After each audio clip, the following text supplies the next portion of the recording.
দর্শক আসসালামু আলাইকুম। আমি ডাক্তার আহমেদ নাজবুল আনাম, শিশু কিশোর নবজাতক এবং শিশু হৃদরোগ বিশেষজ্ঞ ও সহযোগী অধ্যাপক বরাবরের মতোই আপনাদের সবাইকে স্বাগতম জানাচ্ছি। আজকে আমি বাবুদের যে ময়েশ্চারাইজার, কোন ধরনের ময়েশ্চারাইজার আপনি ইউজ করবেন বা ব্যবহার করবেন সেটি নিয়ে আলোকপাত করব। কিছু ময়েশ্চারাইজারের কথা আমি বলবো। এর আগেও আমি ভিডিওতে বলেছিলাম, কিন্তু আমার কাছে আসলে এই প্রশ্নটা এতবার করা হয়েছে যে স্যার আমার বাবুকে জন্য একটা ভালো ময়েশ্চারাইজার বলে দিন, নাম বলে দিন। সেই ব্যাপারে আমি আলোকপাত করব।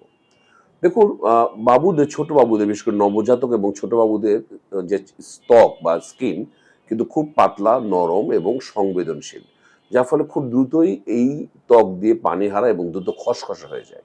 এবং যখনই খসখসে হয়ে যাবে বাবুর স্কিন, তখন কি হবে, বাবুর অস্বস্তি তৈরি হবে এবং বাবুর চুলকানির মতো হতে থাকবে।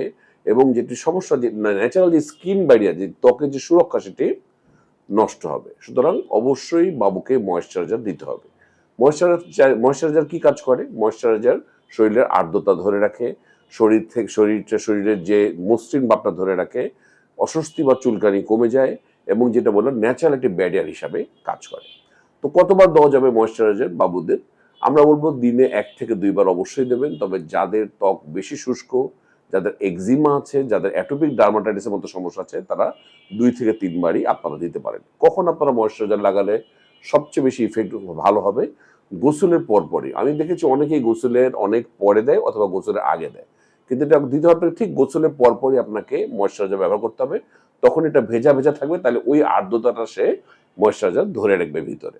সুতরাং এই ব্যাপারগুলো আপনারা মাথায় রাখবেন। এখন মূল যেটি বক্তব্য, যে কোন ময়েশ্চারাইজার ব্যবহার করবেন, আমি বলবো যে অবশ্যই যে সুগন্ধহীন, যে ফ্র্যাগ্রেন্সবিহীন, মৃদু, জেন্টেল যেগুলো, এবং অবশ্যই অ্যালকোহল মুক্ত যে ধরনের ময়েশ্চারাইজার সেগুলো আপনারা দেবেন। যেমন বাজারে হোয়াইট পেট্রোলিয়াম জেলি বা ভ্যাসলিন পাওয়া যায়, আমি বলবো কম দামের ভিতরে এগুলো কিন্তু চমৎকার, এগুলো খুব সাকসেসফুলি আর্দ্রতা ধরে রাখে। বা গ্লিসারিন বেস যেগুলো ময়েশ্চারাইজার, সেগুলো আপনি দিতে পারেন। আর মধ্যম মানের ভিতরে যে জনসন বেবি লোশন এবং সেবামেড বেবি লোশন, এটি খুব চলে, আমি দেখেছি, সেটা আপনারা নিরাপদে দিতে পারবেন। তবে যাদের স্কিন একটু সেন্সিটিভ, সংবেদনশীল ত্বক, অতিরিক্ত শুষ্ক ত্বক, তাদেরকে আমরা বলবো অ্যাভিনোর baby moisturising lotion, Aveeno eczema therapy, Cetaphil baby lotion, Lubriderm baby lotion, এই ধরনের লোশনগুলো আপনারা দিতে পারেন। তাহলে কিন্তু বাবুর যে ত্বকগুলোর সেন্সিটিভ ত্বক বা সংবেদনশীল ত্বকে ভালো থাকবে। তো দর্শক, শেষ করার আগে আমি বলবো যে অবশ্যই আপনার বাবুকে ময়েশ্চারাইজার ব্যবহার করবেন। ময়েশ্চারাইজার দ্রুত বা দীর্ঘমেয়াদী যে চুলকানি বা যে এক্সিমা বা এগুলোর সমস্যা থেকে কিন্তু বাবুকে নিরাপদ রাখতে চেষ্টা করবে এবং বাবুকে একটা ফুরফুরে ভাব দেবে। বাবুর অস্বস্তিও কমে যাবে, চুলকানিও কমে যাবে। আজ এ পর্যন্ত আপনার বাবুর জন্য আপনি কোন ধরনের ময়েশ্চারাইজার ব্যবহার করতে সেটি জানাতে পারেন। সেই পর্যন্ত বরাবরের মতোই